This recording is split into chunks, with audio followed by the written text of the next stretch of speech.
Em nenhum momento a Usiminas deu qualquer possibilidade de discutir qualquer que fosse a solução que buscasse a preservação. Não, nós temos que demitir. Mas eu esperava um pouquinho mais de respeito da empresa. Respeito é uma coisa que eu esperava e isso eu não vi.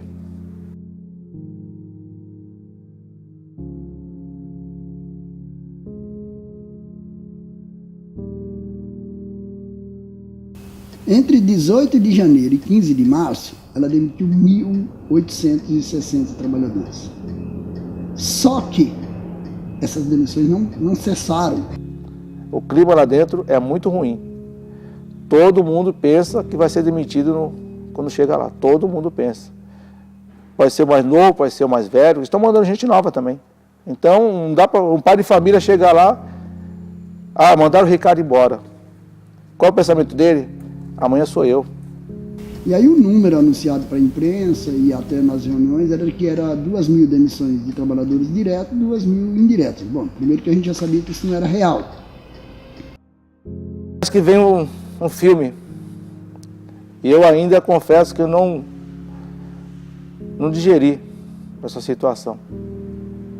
Eu estou andando assim na rua, eu vejo o Anjo da Brisa passando e eu não estou lá.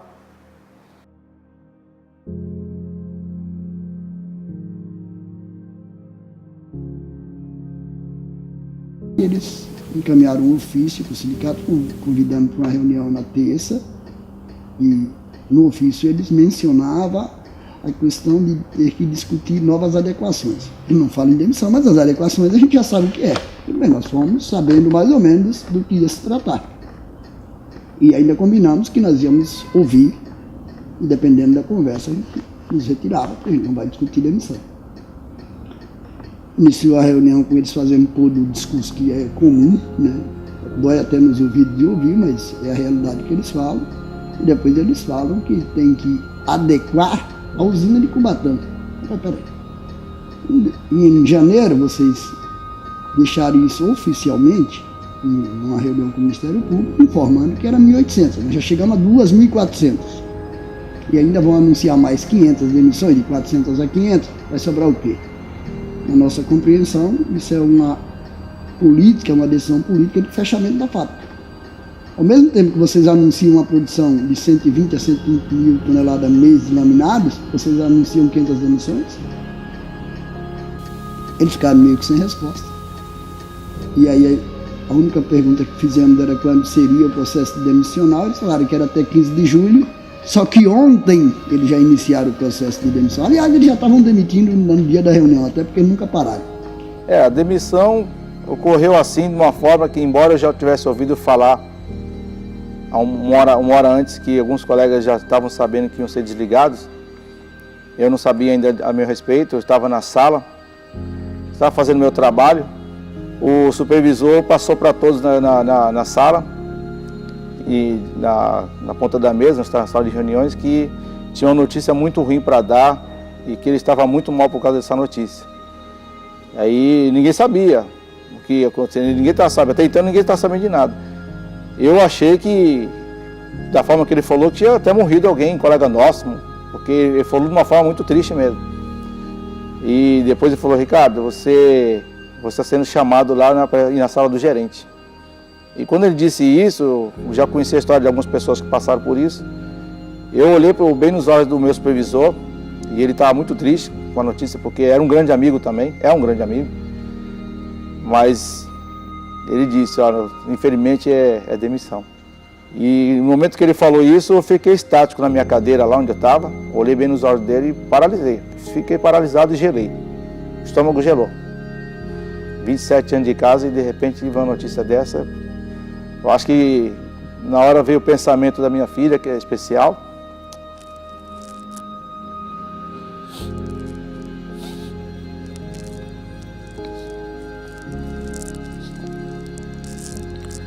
Já tinha tirado o transporte dela.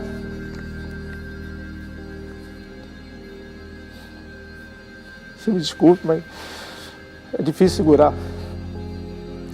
De dezembro para até aquele momento eu já estava triste, porque já estava com muito gasto, o salário estava baixo, já tinham tirado O aumento de salário que tinham ganho já tinham tirado, minha situação piorou. Então eu já tinha esse pensamento de contornar a situação para ajudar meu filho a pagar a faculdade, porque está desempregado. Já tinham tirado a perua e de repente eu estou no olho da rua. Isso para mim foi... Para mim é o fim.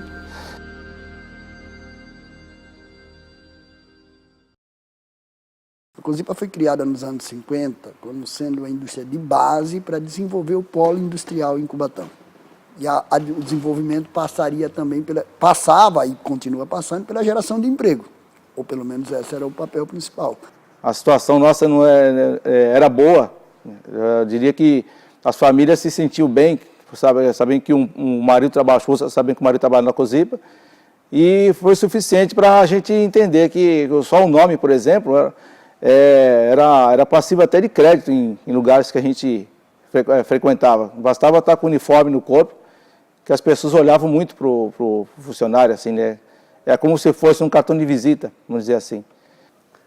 E ela cumpriu um papel extremamente importante até a privatização em 93.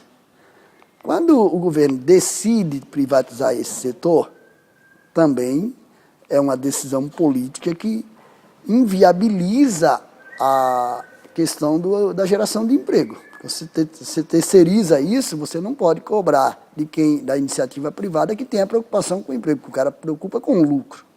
Eu vejo o capitalismo acima de tudo. O capitalismo está acima do ser humano.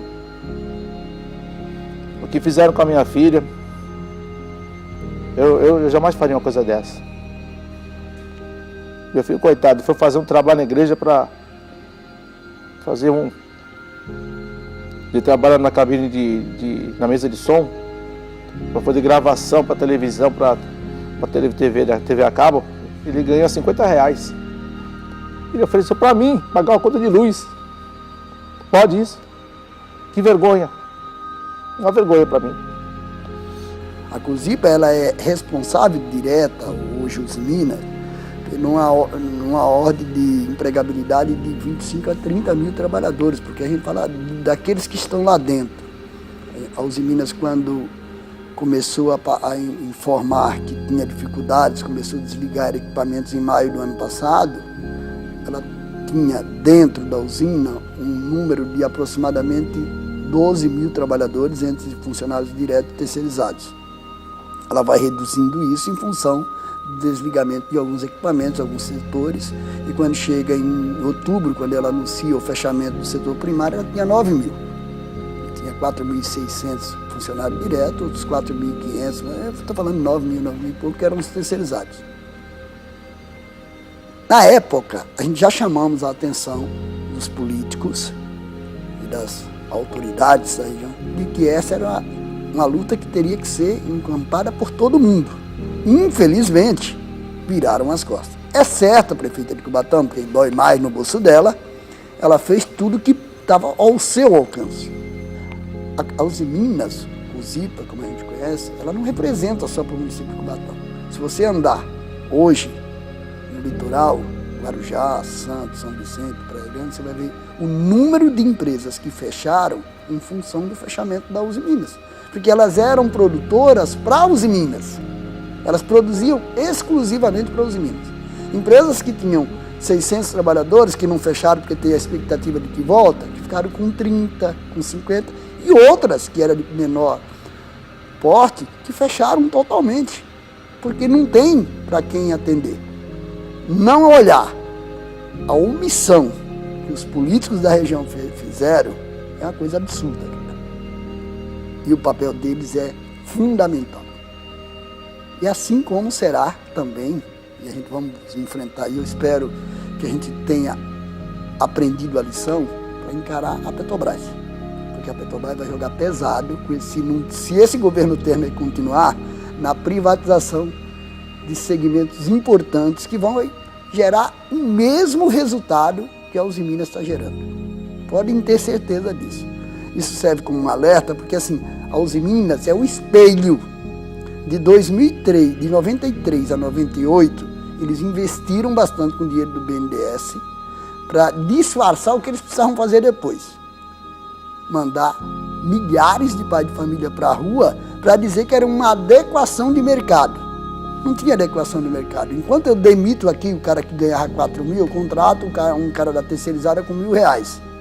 Ou seja, a condição precária que eu vou criando, socialmente falando, vai se apresentando na alfabetização, em todo um segmento de coisas que acontecem na região, que os políticos são responsáveis diretos, mas ninguém cobra deles. Então, para mim, hoje, eu não sei dizer para você o que vai ser amanhã. Eu agora não sei. Eu estou tentando ver agora se eu consigo aposentar. Eu estou correndo atrás. Se der tudo certo, eu aposento. Agora, se não der certo, eu vou ter que ir em um outro emprego. Eu, como cristão, eu tenho muita fé em Deus. Então, eu estou tranquilo nessa parte, porque eu sei que Deus fechou uma porta para abrir outra. Infelizmente, nós não temos nesse momento uma reação por parte dos trabalhadores no sentido de resistir a esses ataques. Nós sabemos que essas ações vão ter que ocorrer, com eles aceitando ou não. Mas é porque a gente também tem uma questão tática. A gente entramos com um processo em fevereiro, quando ela começou a intensificar as demissões, por entendermos que ela não deu possibilidade de nenhuma discussão de alternativas. E aí, a Justiça do Trabalho demora, a gente tem audiência quinta-feira.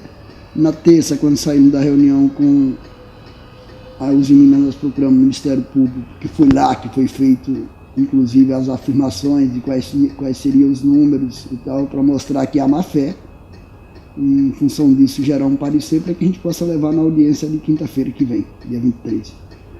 Não temos nenhuma expectativa de que a gente vamos reverter, mas possivelmente que a gente tenha, pelo menos, um estancamento desses ataques, em função de que a Justiça deva pedir alguns esclarecimentos que ela vai ter que sentar para discutir um pouco, possivelmente sem volta. Se os trabalhadores não entenderem que essa é uma discussão política e não é jurídica, jurídicas é apenas medidas paliativas que a gente acha para não deixar a coisa solta e incomodar um pouco, a gente possivelmente não consiga reverter.